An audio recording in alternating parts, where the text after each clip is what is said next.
we're going to move on to a TV show, which if you haven't checked out yet, we don't know what you're doing. So Mr. Robot, season 4 premiere.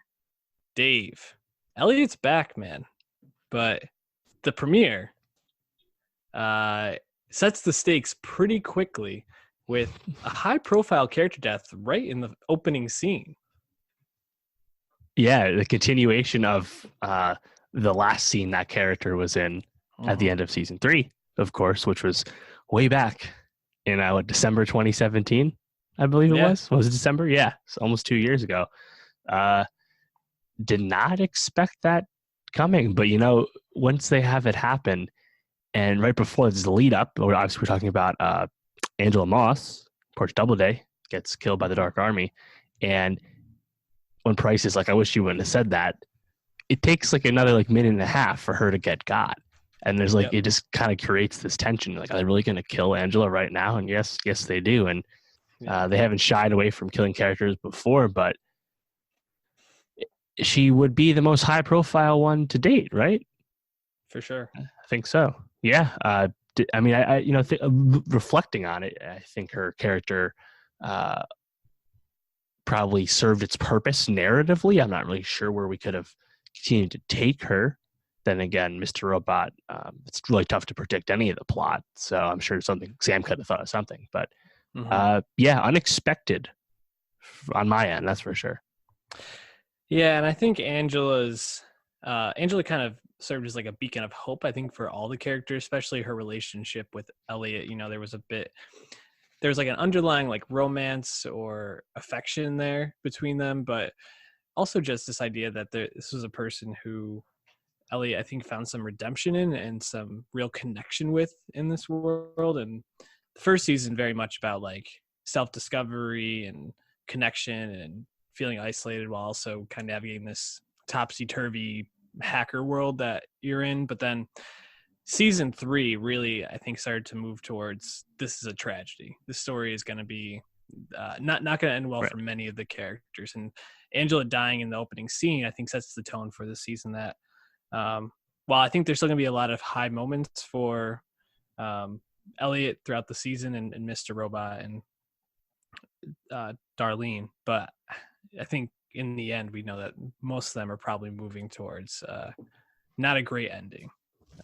So overall, I really liked the first episode, and second episode in a way, I think brings in a little bit more of that human element, where Elliot and Darlene are talking about their dealing with their mother's death and how that impacts them and their relationship. You start to see some of like the paranoia playing out with Elliot and like his focus and his battle with Mr. Robot. So there's a lot of the old themes kind of playing out there and coming back into this. But yeah, really impressive start to season 4. With the premiere, what did you think of the whole like Elliot hacking the lawyer and basically being like this, like, I don't know, escape scene for 20 minutes? Oh yeah, I thought that was great. Just watching this whole extended chase, I guess. Yeah, in Grand Central of all places. We know the show takes place in New York City. It's never shied away from that. It's always looked good as a New York setting. But I was just saying, like, how the fuck did you film this in Grand Central? That place never dies. Like, did you do that shit at like 4 a.m? Or all those extras show up? Like, you can't close that place down. How the hell did they shoot that? I have no idea. But it looked really cool and maintained the tension because I think they've established that Elliot, a lot of times he's gotten this far more due to chance and luck. Mm-hmm. And not that he's never come across like a superhero. So they show once again that, he could not protect that dude he was trying to blackmail at all. Right. And sure enough, in the end, later in the episode, he couldn't really protect himself, And I like that they do that with Elliot because he's so brilliant as a hacker and because of with the Mr. Robot side to him, also quite the mastermind of sorts. I think it's important to try and ground the plot when you can. And I think that was a good way to do that one, which again also looked great and had great tension. So yeah, I think the Dark Army in general with White Rose is just such a uh, tantalizing threat the whole time. You know, there's still a lot of mystery about them, what they want, what they how they do things, but really engaging whenever they're involved. So yeah, I love that shit. Yeah, and you mentioned the end of episode 1 where the Dark Army has kidnapped Elliot, and they're basically setting it up to look like an overdose, and they're going to kill him. Shout out to Sam Esmail, who is the guy that injects him with the heroin for the overdose. And then it cuts to credits as Elliot sees his life flash before his eyes.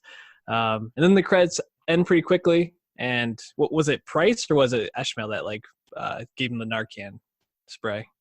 I think it was Esmail, and then Price said, "Welcome back." Yeah. So definitely putting the deck on the table move for sure. Yeah, absolutely. I thought that scene was a great way to wrap up the first episode, and then the second episode starts giving you a lot of background onto who White Rose is. It gives you a little bit more of what his plan is and what he's going for, or she's going for.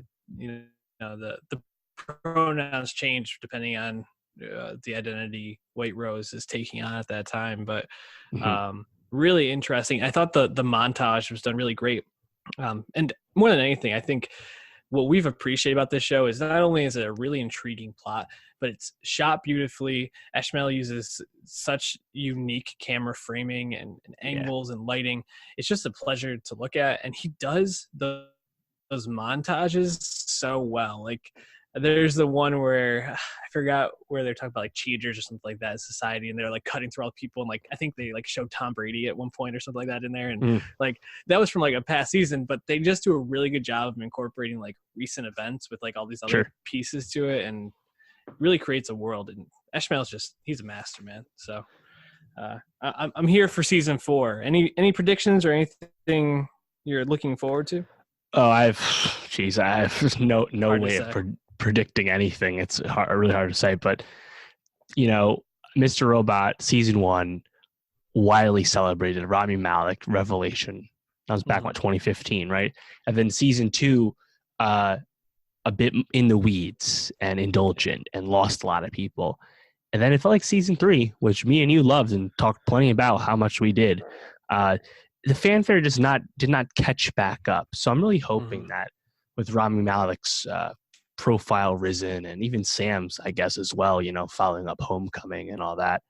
I really hope this show gets kind of the coverage it deserves for its final season, just because Sam deserves tons of credit, and he usually, people don't forget about this or anything, but like really influencing this auteur-driven TV wave we've had. And we've talked about like Cary Fukunawa is in the same boat there, and even if the plot is almost besides the point in certain instances, even though there's a lot of it, Sam's just whole presence with the whole every aspect of the show, down to the writing, the story, and as you mentioned, all the technical aspects of the filming, is just really uncommon in TV, even on like big prestige TV, even HBO TV. So it's I think it's just worth people's time, because you don't get this often. You should reward this type of this type of art on TV, to be honest. But yeah, I'm curious.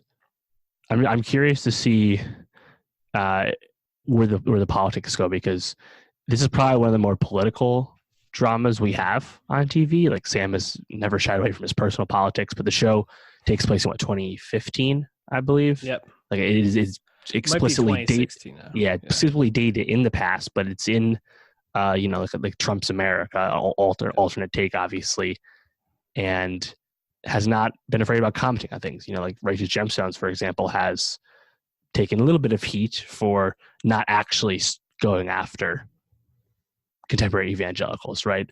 But whereas Mr. Robot really doesn't pull any punches with its dystopian politics. So I'm sure it's going to be a whirlwind of a season, and can't wait to see my boy Joey Badass come in. Yep. Leon, I know he was filming. He literally missed his Hot 97 interview promoting the Beast Coast album because he was filming the show. So yeah, I'm really stoked to see where this goes, because it's just a show that I think is just really special and got a little lost to time, unfortunately. Yeah, I hope I agree. I hope people catch back on to this, or if they haven't caught up, like get back into it, because I'm sad that this show is leaving. It's probably one of my favorites to have followed, if nothing else. That it's just been a pleasure just to look at, and we're going to talk about Succession a little bit, where this the season finale of Succession, I think, had some of the best shots of the year in television. But Robot has 2 or 3 every year that you're just kind of like, wow, like how did they do that? Also, I'm interested to see how they reconcile the whole Robot Elliot thing, because even in the second episode, they talk a little bit about how Elliot feels like he's still shut out sometimes when Mr. Robot takes over, and how those two reconcile the inner workings of Elliot is going to be really interesting. So tune in if you haven't been, or catch up if